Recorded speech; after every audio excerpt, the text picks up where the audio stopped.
Rahul Garg is here from Whitehall Hub. I know, Rahul, you do a few other things. We chose to represent you as Whitehall Hub, but maybe do a intro and tell us about what's going on in your life.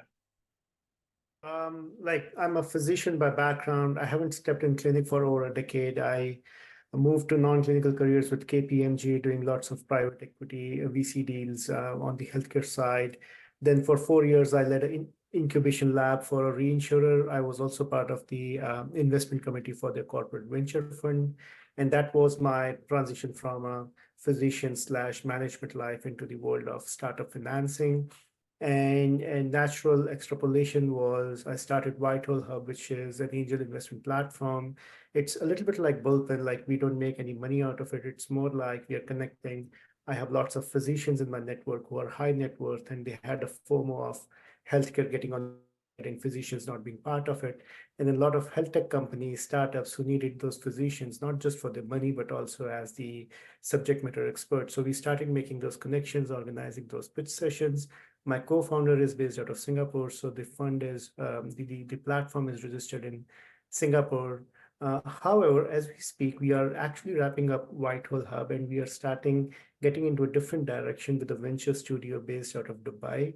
And this is where maybe we'll have a discussion today that the changes I'm seeing in the angel investment industry over the past 5 years, the kind of feedback I'm getting from the investors is angel investors is they sort of feel like investing as an angel is like buying a lottery ticket, and they don't have too much insight into what the startup actually going to turn out. So and then the other trend we are seeing is the lines between private equity, VC, and family offices are blurring. So private equity is investing in Series B startups, VCs have started investing at seed stage, and then there are family offices who are now doing a lot of angel investment work, and then they will add follow on with a Series A, Series B. So this venture studio out of Middle East is basically Middle Eastern family offices who want to invest into startups, but then they don't have enough deal flow within Middle East.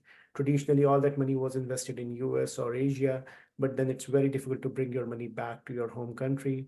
So now they want a deal flow mechanism growing out of UAE or Saudi, and that's where I'm helping a couple of my VC friends to set up the studio, which will not only help provide an investment vehicle, but also identify the gaps in the healthcare within the region, create almost like a redesign health, create a startup around it, spin it off, hire a team, and then provide a vehicle for families to invest in it as an angel, then seed, then series A. So that's where I am in my cycle.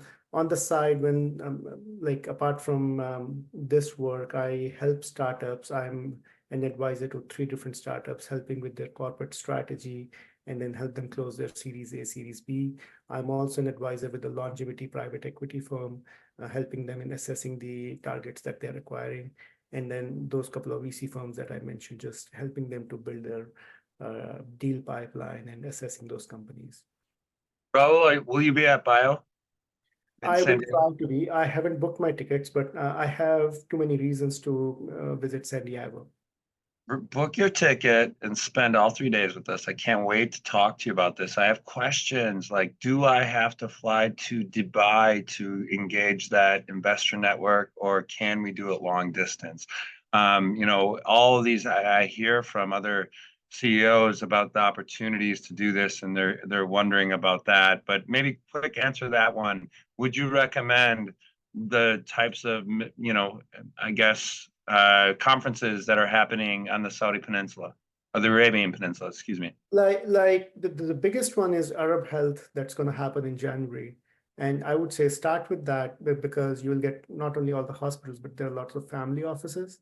And then I know there is a specific conference that happens just with the family offices and investors and the money, but that's invite only. And to be very honest, even I haven't been able to secure that invite. I'm trying for it. As soon as I get more information, I'll share with this group. But to your first question, yes, the Middle Eastern investors, they are very emotion oriented. They want to know you in person before they invest the money. They are not so much American style. Hey, show me the ROI, show me how big the market is.